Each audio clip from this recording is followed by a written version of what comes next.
Hello मेरे प्यारे बच्चों, मैं हूं सीए पराग गुप्ता और मैं आया हूं आज आपके लिए आपकी पहली गाइडेंस वीडियो लेके हमारे संकल्प बैच में सेशन 26-27 की। अब देखो, हमारे संकल्प बैच के अंदर आपको पता है कि हमारी क्लासेस तो रेगुलर रहने वाली हैं, लेकिन इस वीडियो को बनाने का मेरा पर्पज़ है कि जो सीबीएसई ने आपका नया सिलेबस निकाला है 2026-27 का, उसका डिस्कशन। और इसी वीडियो में आपको दूंगा पूरी गाइडेंस की कैसे करनी है तैयारी अपने अकाउंटेंसी सब्जेक्ट की। लेकिन वीडियो आगे बढ़ाने से पहले इंपॉर्टेंट चीज़, हमारे चैनल को ज़रूर सब्सक्राइब कर लेना। हमारी पिछली वीडियो के 10 सब्सक्राइबर्स को हमने दिया था अपने फ्री कोर्स का एक्सेस, तो जल्दी से चैनल सब्सक्राइब कर लो ताकि आप भी हमारे साथ जुड़ जाओ और कोई भी वीडियो मिस ना हो पाए। तो देखो बच्चों, सीबीएसई का जो सिलेबस है 2026-27 का, उसके अंदर जो सीबीएसई ने हमारा सिलेबस निकाल कर हमें दिया है, उसमें वैसे तो अगर मैं कंपेयर करूं पिछले साल से, कोई भी चेंज एज सच नहीं है।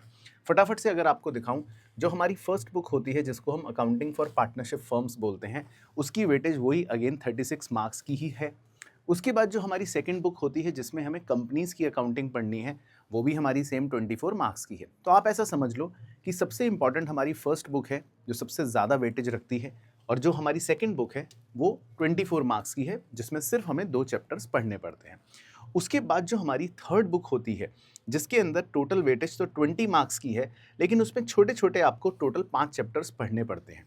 तो कुल मिलाकर आपकी थर्ड बुक 20 मार्क्स की रहती है और 20 मार्क्स आपके प्रोजेक्ट के होते हैं। प्रोजेक्ट का भी अगर मैं बाइफरकेशन आपको दिखाऊं, तो आप इसमें एक 12 नंबर की प्रोजेक्ट फाइल बनाते हो और 8 नंबर का आपका वाइवा होता है। तो आपके टोटल मार्क्स आउट ऑफ 100 लग जाते हैं।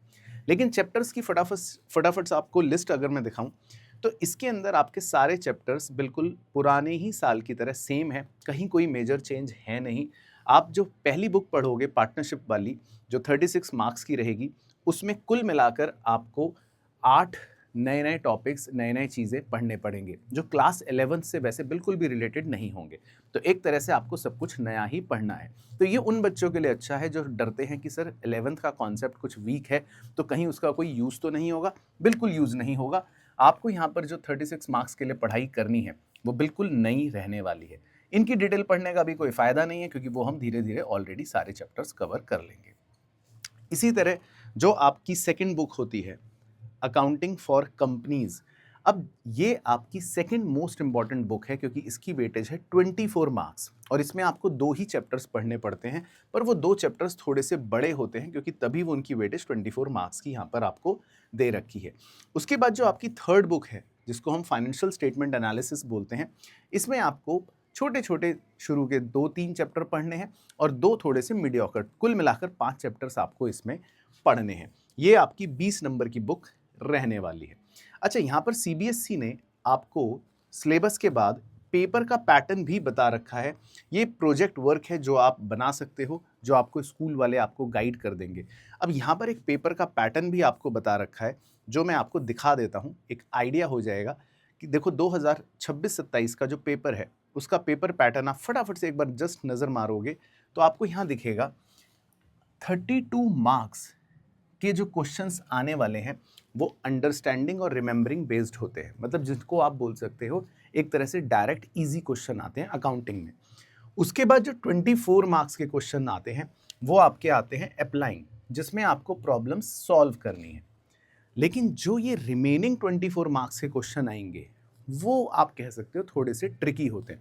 अब देखो, इसका मतलब ये कि 80 मार्क्स के पेपर में आपके लिए 50-55 मार्क्स लाना तो ईजी है क्योंकि वो सिंपल सिंपल क्वेश्चन होंगे। लेकिन असली खेल होगा इन 24 नंबर के लिए, जिसमें आपको analysing, evaluating and creating based questions मिलेंगे। यानी कि सिंपल भाषा में मुश्किल क्वेश्चंस मिलेंगे। और ये जो पूरा 80 मार्क्स का पेपर है, इसके अंदर 20 मार्क्स एमसीक्यू बेस्ड क्वेश्चन के भी रहते हैं। अब एमसीक्यू भी नाम से सुनने में इजी लगता है, पर एमसीक्यू होते ट्रिकी हैं। तो देखो, इन नटशेल आपको बता देता हूं कि करना क्या है। अकाउंटेंसी का जो 80 मार्क्स का पूरा पेपर है, तैयारी तो देखो हम यहाँ चैनल पर कर ही रहे हैं। अगर आपको इन डेप्थ तैयारी भी करनी है पूरी सिलेबस की अच्छे से, तो आप मेंबरशिप भी ले सकते हो। आपके पास 12th अचीवर्स वाला ऑप्शन है, बहुत सारे स्टूडेंट्स उसमें तैयारी कर रहे हैं।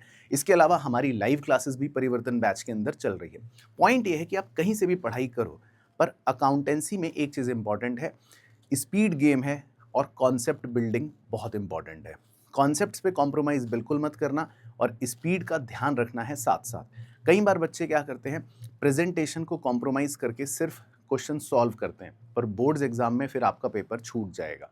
और आपको अच्छी प्रेजेंटेशन के साथ अच्छी स्पीड अगर लानी है तो उसका एक ही तरीका है कि अच्छी प्रैक्टिस करनी पड़ेगी। तो प्रैक्टिस के लिए आपको अपने पास अच्छी बुक रखनी पड़ेगी। तो आते हैं हम गाइडेंस पे कि सर अकाउंटिंग के लिए हम कौन सी बुक खरीदें, कहाँ से प्रैक्टिस करें। देखो, आप सीबीएसई स्टूडेंट अगर हो तो आपको टीएस ग्रेवाल की लेटेस्ट एडिशन बुक लेनी है।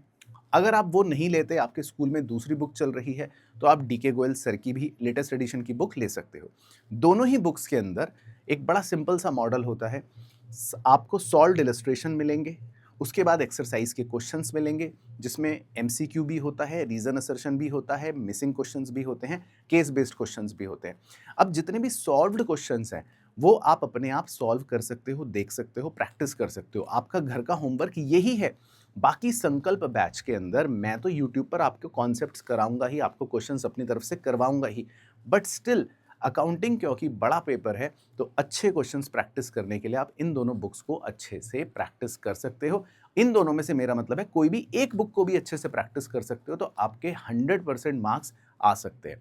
अब इंपॉर्टेंट बात ये कि जब हम अपनी क्लासेस में पढ़ाई करेंगे तो आप कोशिश करो साथ साथ अच्छे से पढ़ाई करने की, साथ साथ नोट्स बनाने की। और आपको पता ही है संकल्प बैच का ऑप्शन तो आपके लिए हमेशा खुला ही है। लेकिन पॉइंट ये है कि आप जैसे भी तैयारी करो, अच्छे से रेगुलरली तैयारी करो, कंसिस्टेंटली पढ़ाई करो, बैकलॉग बिल्कुल भी इकट्ठा मत होने दो, तभी आपका फ़ायदा होगा अकाउंटिंग में।